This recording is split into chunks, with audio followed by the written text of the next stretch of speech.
समय के बाद जब भगवान 2-3 वर्ष के होते हैं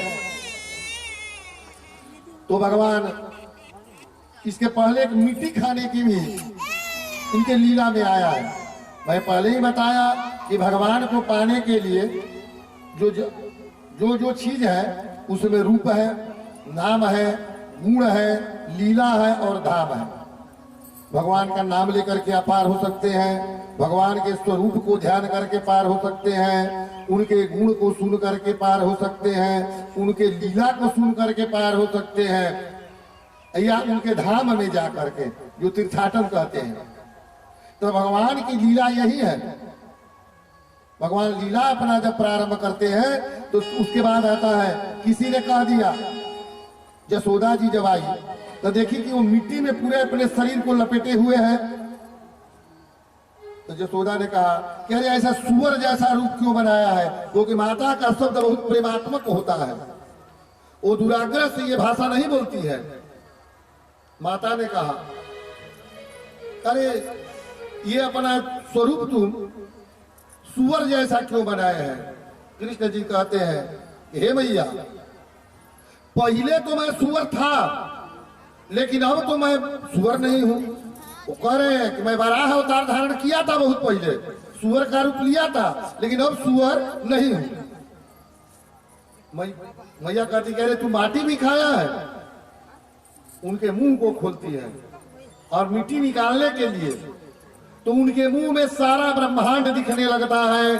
पूरा तल बीतल तलातल रथातल सभी तल उसमें दिखाई देने लगते हैं। पूरी दुनिया पूरा ब्रह्मांड उनके मुंह में ये देकर के माता यशोदा बेहोश हो जाती है। जब भगवान के मुख में ये सब देखी तो मैया बेहोश हो जाती है, और बेहोश हो जाती है तो भगवान अपने जोगमाया से कहते हैं कि जोगमाया, मैया को कुछ याद न पड़े और तुम जा करके उनके मति को हर लो, और मैया को याद न पड़े कि इनके मुख में देखा हूं, नहीं तो मैं मातृ सुख पाने देने के लिए यहां पर आया हूं। यदि मैया जान जाएगी कि ये तो परम पूर्ण ब्रह्म परमात्मा है तो बेटा का सुख मुझे नहीं दे पाएगी, वो तो ब्रह्म जान करके आरती करने लगेगी। तो मैं पुत्र सुख देने के लिए आया हूं, मैं ब्रह्म सुख प्राप्त करने के लिए नहीं आया हूं। मैया को कुछ याद नहीं है, मैया को कुछ याद नहीं है। मैया फिर उनको ले जाती है, नहलाती धुलाती है।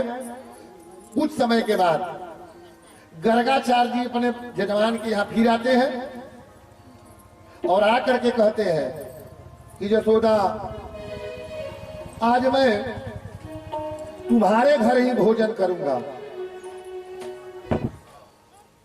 यशोदा जी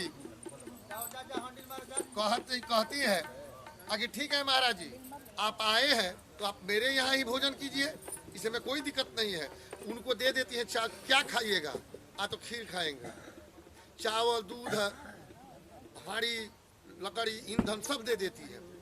तो खीर बना करके और जाते हैं जमुना जी में स्नान करने के लिए, और स्नान करके ज्यों ही आते हैं कि अब भोजन किया जाए, तब तक ज्यों ही वो मंत्र पढ़ते हैं, हाथ जोड़ करके पहले प्रार्थना करते हैं, क्योंकि नियम है कि जब भी भगवान का भोग लगाओ, चाहे मंदिर में तुम ठाकुर जी का भोग लगाओ, ओम नमो भगवते वासुदेवाय जितना देर कहने, 12 बार कहने में जितना समय लगे उतने देर तक इंतजार करो, तब भोजन को उठाओ वहां से। ये नहीं कि दिखाए और लेकर चल दिए तो भोग थोड़े हुआ। अपने भगवान के सामने रख करके, उनकी देवड़ी बन करके, पर्दा में रख करके, उसमें तुलसी पत्ता डाल करके और प्रार्थना करिए कि हे प्रभु, जो आपने दिया है वही मैं आपके सामने समर्पण कर रहा हूं। और बाहर निकल करके बैठ करके ओम नमो भगवते वासुदेवाय का कम से कम 12 बार नहीं तो 1 माला जप करो, तब भगवान उस भोजन को ग्रहण करते हैं। अन्यथा वो तो दिखा करके हटाना हो गया। गर्गाचार्य जी हाथ जोड़ करके प्रार्थना करते हैं, इस शंख चक्रम सकिरीट कुंडलम सपीत वस्त्रम सरसेरुहे क्षणम सहार वक्षस्थल कौस्तुभम श्रियम नमामि विष्णु शिरसां चतुर्भुजम। त्वदीयं वस्तु गोविंद तुभ्यमेव समर्पये। ये वही तुलसी का पत्ता डाल करके भगवान गर्गाचार्य जी ओम नमो भगवते वासुदेवाय का 12 बार जप करने लगते हैं। तब देखते क्या है, जब उनका आंख खुलता है तो देखते हैं कि एक वही छोटा बालक जो नंद बाबा के पुत्र है वो आ करके उसी में खा रहा है। गर्गाचार्य जी कहते हैं, अरे जसोदे, ये तुम्हारा बालक था तो मेरा भोजन जूठ कर दिया, अब मैं क्या करूं? यशोदा कहती है कि महाराज जी आप मुझे क्षमा करें, मैं क्या करती थी, बच्चा है, ठीक है फिर आप बना लीजिए। फिर चावल दूध वगैरह दे देती है, फिर खीर बनाते हैं और फिर वही प्रकार का जब मंत्र पढ़ते हैं कि त्वदीयं वस्तु गोविंद तुभ्यमेव समर्पये, जो ही वो डालते हैं फिर वो जूठा कर देते हैं भगवान आकर के। फिर बहुत क्रोध में होते हैं गर्गाचार्य। अब यशोदा जी कहती है कि महाराज जी आप पुनः बना लीजिए, क्योंकि गर्गाचार्य स्वपाकी ब्राह्मण थे, किसी का बनाया हुआ भोजन वो ग्रहण नहीं करते थे। और कृष्ण को लेकर के जा करके घर में बंद कर देती है ताले में कि न रहेगा और न जा करके ये जूठा करेगा। फिर भोजन बना करके वही मंत्र सतंक चक्रम सकिरेत कुंडलम सपीत वस्त्रं सरतेरुहेक्षणं सहार वक्षस्थलकौस्तुभं श्रियोः नमामि विष्णु शिरसां चतुर्भुजाम् त्वदीयं वस्तु गोविंद तुभ्यमेव समर्पये। पुनः जो है भगवान ने सोचा कि यदि मैं नहीं जाऊंगा तो मंत्र का अपमान होगा, और मैं यदि जाऊंगा तो ये ब्राह्मण भूखा रह जाएंगे। तो भगवान बहुत फेरे में पड़ जाते हैं, यदि ये मंत्र बोल रहे हैं और यदि इस मंत्र के समय हम नहीं जाएंगे तो मंत्र का अपमान, और जाते हैं तो ब्राह्मण उपवास। अब कृष्ण भगवान ने सोचा कि गर्गाचार्य जी का तपस्या का समय पूरा हो गया, आज ही के दिन उनको मुझे अब दर्शन देना होगा। भगवान यही वो भोजन बना करके यही मंत्र बोले कि धेयः तदा परिभवग्नमभीष्टदोहम् तीर्थात्पदं शिवविरचिनुतं शरण्यम् निर्जातिहो प्रणतपाल भवाब्धिपोतौ वन्दे महापुरुषते शरणारविन्दे त्वदीयं वस्तु गोविंद तुभ्यमेव समर्पये। भगवान जब आँख खोलते हैं गर्गाचार्य, उनके सामने भगवान शंख चक्र गदा पद्म लेकर के वहां पर उपस्थित हो जाते हैं। गर्गाचार्य जी उनके चरणों में गिर जाते हैं और कहते हैं कि हे प्रभु, आज ही के दिन के लिए मैं आपका पुरोहिती कर्म कर रहा था कि आप नारायण बन करके आएंगे और मुझे दर्शन देंगे। आज मैं बहुत, हे प्रभु, प्रसन्न हूँ कि आपने मुझे दर्शन दे दिया और इस विराट स्वरूप का मुझे दर्शन करा दिया। शंख चक्र गदा और पद्म लिए इस आकृति को दे करके मैं इतना खुश हूँ, हे प्रभु, मैं शब्दों से आपका इस बात का मैं वर्णन नहीं कर पाऊंगा। भगवान पुनः छोटे हो जाते हैं, गर्गाचार्य जी अपने गोद में लेकर के और भगवान को खिला रहे हैं। यशोदा जी आ करके देखती हैं तो यहाँ आ गए, फिर देखती है घर तो ताला बंद है।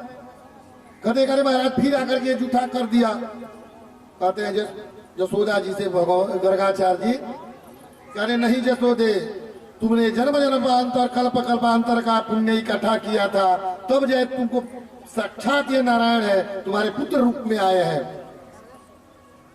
और मैया को फिर जो घुमाया, भगवान ने कहा कि इसके दिमाग से निकाल दीजिए, ताकि ये परमात्मा मुझे ना समझने लगे, ये मुझे पुत्र ही समझे, परमात्मा मत समझे, क्योंकि मुझे भी मातृ सुख चाहिए। आगे एक लीला में अब यहां से भगवान माखन चोरी की लीला करेंगे। एक ग्रुप बनाते हैं जिसमें उनके मित्र कौन है? श्रीदामा, सुदामा नहीं, सुदामा की कथा अंत दिन आएगी, ये श्रीदामा है। श्रीदामा, मन सुख, तन सुखा, धन सुखा, ये उनके मित्रों का नाम है। उनके साथ एक गैंग बनाते हैं और उस गैंग का क्या नाम रखते हैं कि चौर विद्या प्रचार मंडली। वो लिखते कहते हैं कि हम लोग अब कमा करके खाएंगे क्योंकि हम लोग की आयु 5 वर्ष की हो गई है। भगवान की आयु 5 वर्ष हो गई है, इसलिए हम लोग दूसरे के घर में माखन चोरी की लीला करेंगे।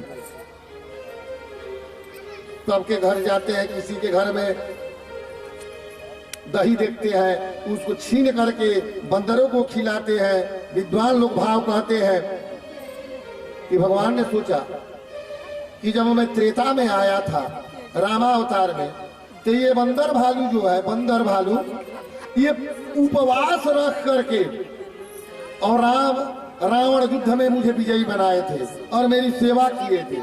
तो मैं द्वापर में आया हूं, तो क्यों न मैं बंदरों की सेवा करूं, इनको खूब माखन मलाई खिलाऊं।